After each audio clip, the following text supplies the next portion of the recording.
I've been doing it so long, for so many hours, for so many years. There's so many things that can pretty much destroy a team or a project. And it's not easy at all, but at the end of the day, it's all about the vision.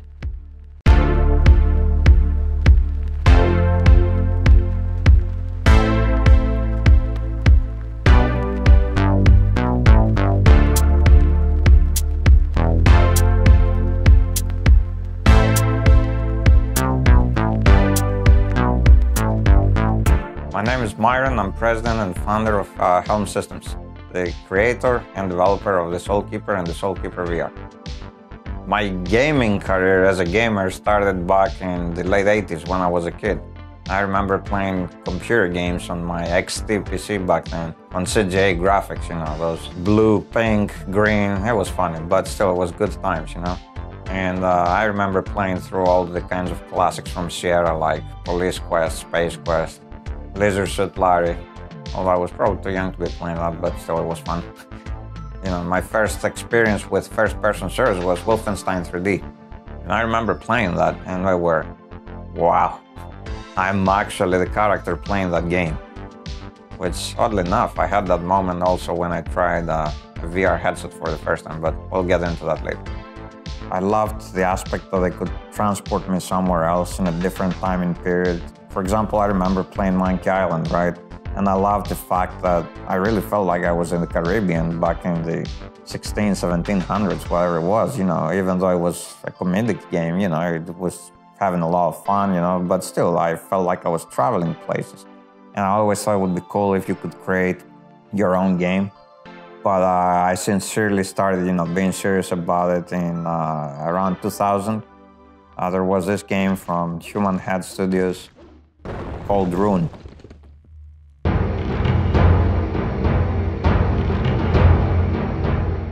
It's definitely one of my favorite, all-time favorite games.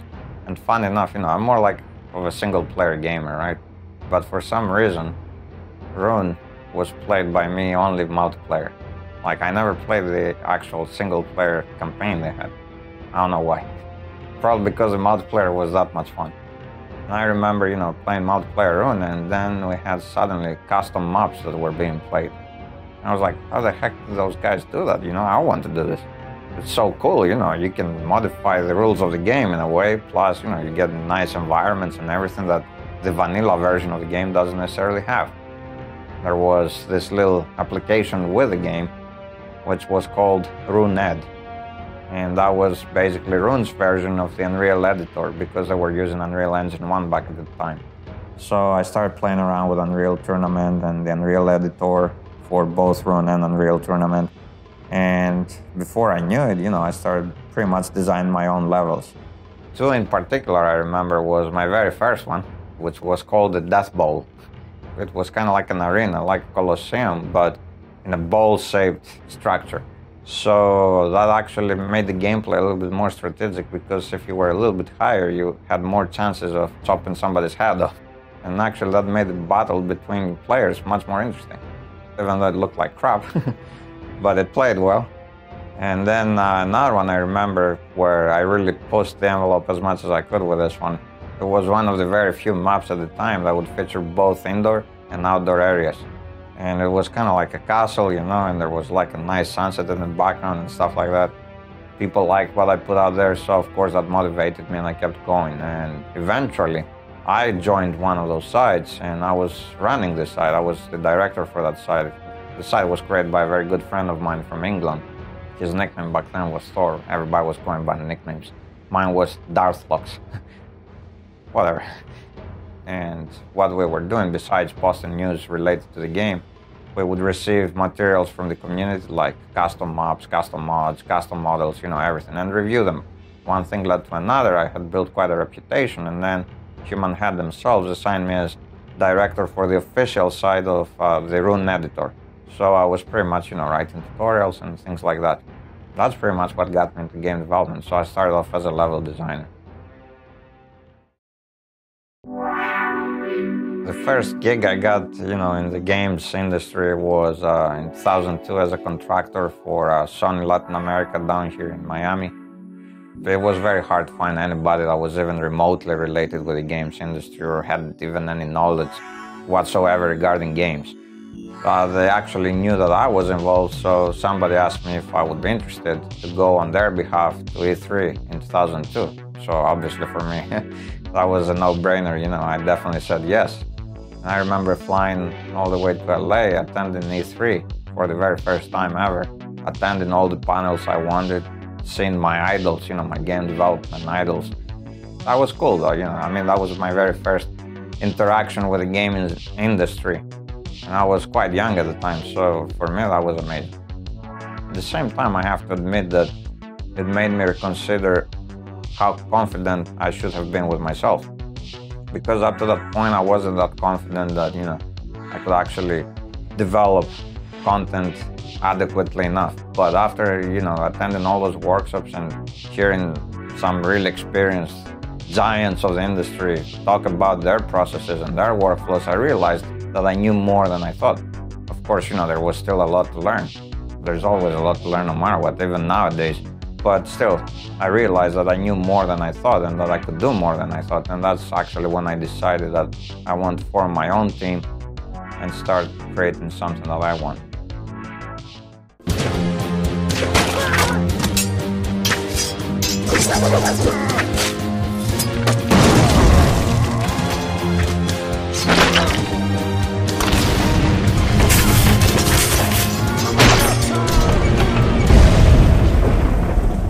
First thing that came before Helm Systems was the SoulKeeper. I guess ideally it should have been the other way around, but when I started the SoulKeeper, I didn't care so much about certain things. The SoulKeeper started as a total conversion mod for Unreal Tournament 2003, but you know, I always intended it to become something more than that. It was multiplayer only, and I'm laughing because the SoulKeeper was always intended as an open world single player RPG. So why would we start as a multiplayer game, right? Well, there were many reasons for that. It was first of all easier to do it because after all we were using Unreal Tournament as our base. So a lot of the network code was there, so we didn't have to reinvent the wheel for that. Plus we figured it's a good way to experiment with what kind of cultures and classes and, you know, races the gamers would like from our universe. The way it would work is you would select which faction you want to join whenever you join the game. And then you would select different classes that we had for each faction. And of course, after that, not only you could fight against everybody else, but you could also ride different mounts we had in the game. We had dragons, which you could fully control. We had horses, which you could actually fight while riding them. And we even had catapults. Melee combat was done in third-person view. Ranged combat, which was crossbows, bows, and everything else, was done in first-person view, and spellcasting was also done in first-person view. We had quite a lot of features, and I have to say we were one of the first developers that actually used Unreal Engine for something other than an FPS. By 2006, we had already, you know, been nominated with an IGF Independent Games Festival Award. Epic themselves were a very generous host, and they invited us over to GDC, where they provided us with a small booth where they had a few more selected mods that were based off, you know, Unreal Tournament. And of course, you know, we were covered by mainstream press, online and printed all over the world. We had IGN, GameSpy back then was a big one, PC Gamer, PC Zone in the UK, PC Actions, PC Games, GameStar in Germany.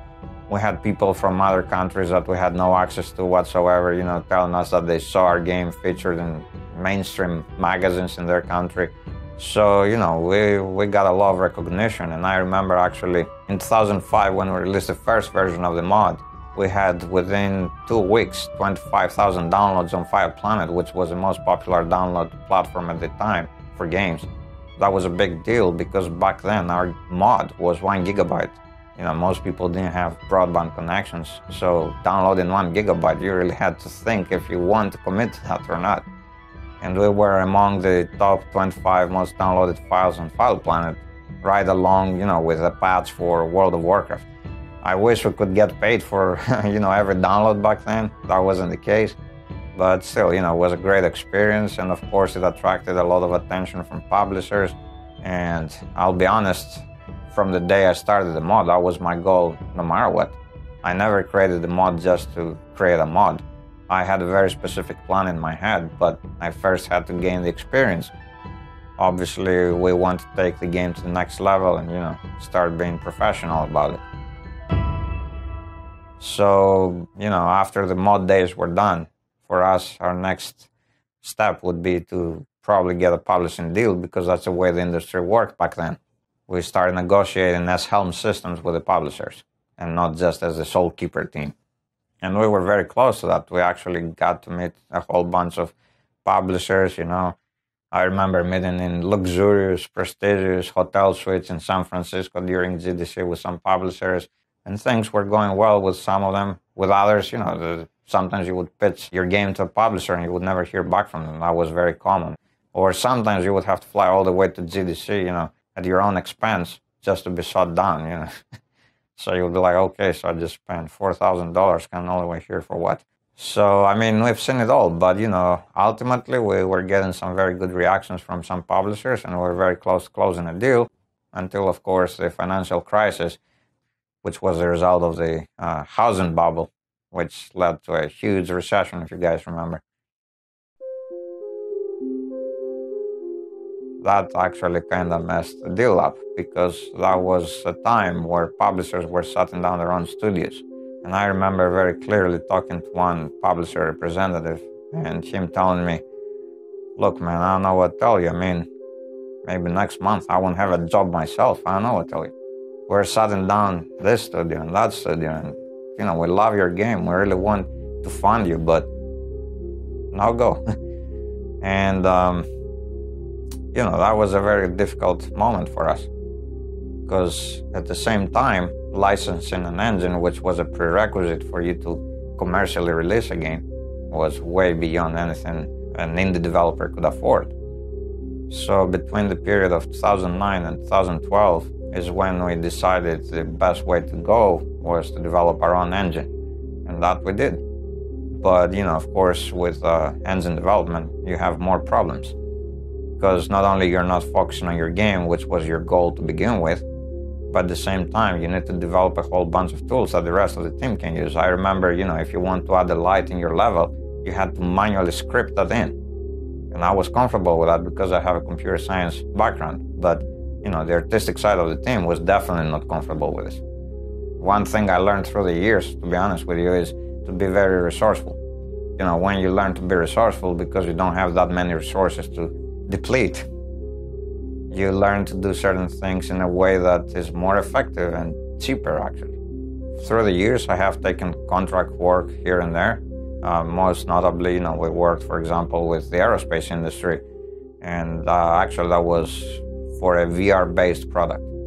There's always ongoing expenses. Even if you're a one-man team, you will still have ongoing expenses, licenses, equipment, rent, power, whatever, utilities, My lifestyle for the last 10 years or so, probably even longer, involves me sitting around the computer and working day and night. Back in 2010, I developed DVT, or deep vein thrombosis. Doctors told me that was because of too much stress and because of my lifestyle, which of course meant not moving around much. The way I developed it was on a long-haul flight. I developed a clot, which was supposed to have killed me, because it did travel to my lungs, but happily it did clear off my system. It's like never happened, but at least for me it was a wake-up call. It could have been the final moment for me, and that would be it. I've heard a lot of people giving advice that, you should be cautious of not being burnt out and all that stuff, and that's true, but sometimes you don't have the option, you don't have the luxury of saying, yeah, I'll take a break now and I will be able to think clearly and better afterwards. No, sometimes you don't have the option. You just have to keep up with it, and sometimes what it takes for you to keep up with it is you're not resting at all. Sometimes family and friends will be like, this is not good for you, it's not healthy, you're not resting, you're not exercising, you're not taking care of yourself, you're not taking time for yourself. But then again, like I said, the vision is clear, the destination is clear, and there's only one way to reach it. So if that's what it takes, that's what you have to do. So, I would say that this was a very dark moment that could have totally killed us as indie developers, but we got through it. In 2014, Epic announced that Unreal Engine 4 is available for everybody for a nominal fee of $20 a month. Anybody can do that. As an individual, as a college student, you could, as a high school student even, you could go ahead and license the Unreal Engine and start producing games with it commercially. So for us, obviously, it was a very logical step to just switch over because, we even experimented with UDK. We worked with Unreal Engine 3, and obviously, as mentioned before, I worked with Unreal Engine 1 and 2. Our engine, even though it was fully functional, it looked great, the rendering was excellent, performance was good, it wasn't developer friendly, at least not for the artists. Our objective was to complete the SoulKeeper and not just create an engine. Once Unreal Engine 4 came out, we said to ourselves, okay, we have the engine, so now we just have to start working on the game again, start building the game. We had made quite some progress, and we still have all those files around, and they're still fully functional. We have dragons flying, we have the mechanics for that. We had, huge, vast cities that you could walk around. The foundations are already there. Of course, after all those years that we've been working with Unreal Engine 4, there are a whole bunch of things I would do differently for certain mechanics and whatnot, but the foundations are there, the assets are there. We can already, pick up where we left. But in 2015, we started having also opportunities coming up with VR. I was a skeptic myself up to that point. I was very skeptical about whether VR is here to stay or not, until I actually tried it myself. And then I remember first thing I did is I launched the editor, I opened up the open world content we had, and I just played the same thing we were working on, but in VR. Performance, of course, was horrible because this was a huge open world environment. It was a city where you could walk around with your character, go to the tavern, go to the blacksmith, whatnot. I remember, playing that with a VR headset on my head and going like, wow, I'm really in the world of the SoulKeeper. I'm there, If I turn my head around, I will see the buildings behind me, above me, next to me, The characters, they felt so real, even though I just had an idle animation. The fact that the character was breathing so closely, it made you feel uncomfortable, like somebody's right there, right next to you. And that's when I realized that VR has the potential to make games even more immersive. What better way to roleplay a role by actually being the role? And the time was kinda ripe at the moment. Everybody was talking about VR and everything. That's when we decided, okay, let's give priority to this opportunity that's coming up right now with VR, because it's a lot easier to develop than an open world RPG. And then after that, regardless of how the try goes, we can get back to the open world version. I've seen a lot of negative reaction from some of our fans of the open world version, and one thing they do not understand is that us working on the VR version actually benefits the open world version as well. Because in order for us to develop in VR, we have to optimize a lot more than we would for a non-VR product. You have to hit the 90 frames per second, You have to learn to work with lights that are not dynamic. You have to work with rendering that is not making things look as good as it would if it was otherwise. When you go through the experience of optimizing for a VR game, and of course also working on mechanics for a VR game, because UI/UX is a lot more complex in a VR game than on a non-VR game, then guess what? You have already advanced your level as a developer, and when you go back to a non-VR game, it seems a lot easier. The very first thing we did was allow the user to pick up a sword and just mash some stuff around. We didn't expect anything positive out of it, but oddly enough, people were in love with that stuff. They already thought it was very cool. Of course, it was also that VR was new at the time, so people just putting on a headset, they would feel amazed. We as developers, we had already been through the honeymoon stage, so we weren't that amazed just because we were wearing a headset. We spent, I remember, 2 weeks to put together a much more solid version of what we had, and then we started getting some really good reactions, including from VR hardware manufacturers, and I'm talking about the big ones. November 2016, we released an alpha version of the game. It was a closed alpha, but we gave a couple thousand copies around, and the reaction was amazing. Seeing that positive reaction obviously was very encouraging for us, and I remember specifically we were also getting a lot of attention on media. At first we thought maybe it's just hype from the screenshots and whatnot, but once we released the closed alpha and we saw those reactions, we knew we had something solid because, you know, people were actually playing the game and giving you the same kind of feedback. So, you know, obviously the spirit was very high. We had some very nice endorsement deals from hardware manufacturers. We received a lot of free hardware, which was, of course, very helpful for us. But at the same time, I have to say, you know, one of the drawbacks of being an indie developer is that there is a lot of unpredictability when it comes to the development team. Early in 2017, we started having problems with, you know, the technical lead because milestones were not being met, gameplay systems and mechanics were falling behind, content was progressing, but a lot of the new features and things we want to improve upon based on feedback we got from the closed alpha was not getting done.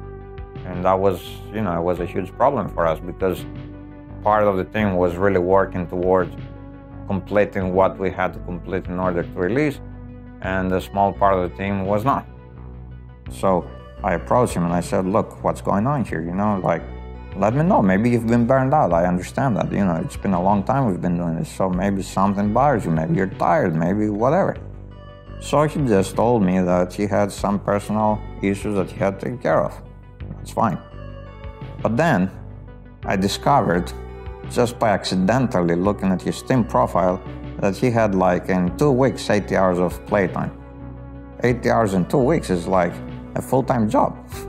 It's like 40 hours per week. And you know, that's a moment that really gets you, because there is this person that you consider more than just a colleague. You consider him a friend. You've been through a lot, you know? And he tells you he has some problems, which you believe him, and probably he does. But still, you know, you see that for months now, he has been delaying the progress of the project, even though he knows what's at stake. He knows that there's a whole bunch of other people that depend on him. So you find out that this person is spending that much time playing games on Steam, while the rest of the team, you know, is really going through extremes just to manage to release the game on time and with the quality that people expect. You already have announced it publicly months ahead, and it's not the first time you had to postpone that release date, you know, so there's only that many times you can postpone a release date. So what do you do? It was a mixed feeling, you know. The reason for that is because, in my opinion, we didn't finish yet. It was an early access title. So until we complete that, I don't feel like we finished and released it. But it was definitely a step towards that direction, so it was a good thing. And once we get out of the early access status for the VR game, we will have even more experience than we already do, and take it back to the open world version and start working on that. I have to say that a lot of people seem to miss the point when a developer decides to release on early access. You know, it's not like the developer finished the game and they're giving you early access to the game. It means that you're getting early on in the game while it's still in development. So, you know, obviously you don't expect it to be like perfect, you don't expect it to be optimized, you don't expect it to be anything, to be honest. A lot of people seem to have the expectation that it's nearly finished, but that's not the case. And we did whatever we could to state that as well, because we told people, this is VR, this is new stuff. We have to make sure that you get the game in your hands and give us back the feedback. Of course, a lot of people, you know, would question us and wonder why we released early access, and believe it or not, developers need resources. It's sometimes, you know, it baffles me that people sometimes think that developers just have, you know, like an ATM machine that keeps throwing up money and they keep developing. With that said, did we release the game we wanted to release with the first version of the early access? No, we did not. But we did release on the date we promised. We did release the features we wanted. Not the way we wanted them, but they were there.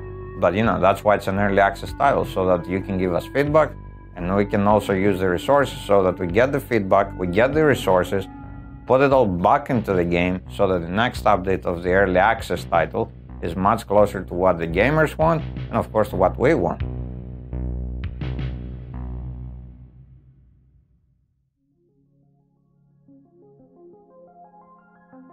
In my eyes, a finished SoulKeeper is a fully featured open-world RPG.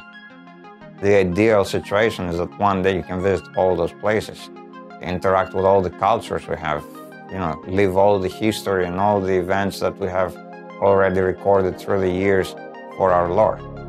Of course, VR has been very great. It's been a great experience for us. We have learned a lot of tools, a lot of optimization techniques, a lot of mechanical optimization techniques, which we can, take back into a non-VR game. But it's also, a very great way to experiment with what RPGs are the most about, immersion. If we go back to human history, right, I would say that whatever seemed overly ambitious is what really moved everything forward. So somebody has to do it, and I know, a lot of people are against an indie developer working on an open world game, but at the end of the day, technology also advances, the tools get better and easier to work with. They help you be more productive in a faster amount of time. And at the same time, if you combine all that with experience, you can definitely do a lot of things and be very resourceful, therefore not needing the huge amount of resources everybody thinks that you need in order to accomplish that. The most stressful thing is the uncertainty of the future, right?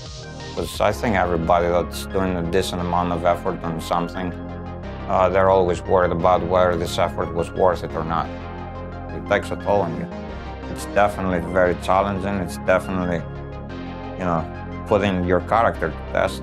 But the whole point and the whole focus of your attention has to be if you're going towards where you want. And through the years, I have to say, even though the progress has been slow, we overcame a whole bunch of obstacles that would have killed any other developer, I believe, in our place. I mean, I have to be honest with you. There have been many times that I consider that this might not be the way to go, And there were many times that I even questioned if I'm doing the right thing by continuing to pursue this. But to be completely honest again, I never looked back. I had a very clear vision from the start. I wanted exactly what the SoulKeeper has to be, at least for me. And I knew exactly what I want Helm systems to become. It takes a lot of energy, it takes a lot of effort, it costs you a lot of money. So there are moments that you will question if this is the right thing to do, but when you have a clear vision, which I did and I still do, for both the SoulKeeper and Helm systems, you don't care anymore. You just get fixed on the target, on the destination, and however rough the trip is, you just keep going, and that's what I did. And that's what I'm still doing.